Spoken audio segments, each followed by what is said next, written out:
video has been sponsored by King Maps, 5Guard, and Just Scripts. Check their website in the description. Hey everyone, welcome to Zexus development. In this video, we are going to install a Crosshair menu into our FiveM server. So without any further ado, let's get to the installation process. So this is a script which are going to install into FiveM server. I'll put the link in the description below. The script will cost you around 18 euros. You just have to click over here and purchase the script into your CFX portal and download the script. After downloading it, we just have to extract the file into our FiveM resource folder.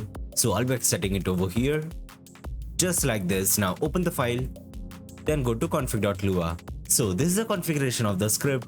The command to open the Crosshair menu is going to be Crosshair, or you can use the keybind as well, which is F11. You can configure them according to your preference. So I'll be keeping them default for now. So that's it for the installation part. Now let's start the server. So we are in the server now. Now let's bring up the Crosshair menu by pressing F11. So this is the Crosshair menu which you have installed into our FiveM server. And there are lots of Crosshair styles over here, as you can see.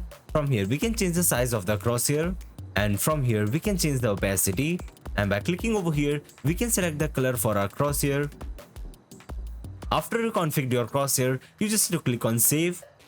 So over here you can see the new Crosshair is showing up on the screen. You can fully configure your Crosshair by changing the style, size and the color of your Crosshair. So that is for today's video. Make sure to like the video and subscribe to the channel for more videos related to FiveM development. Goodbye.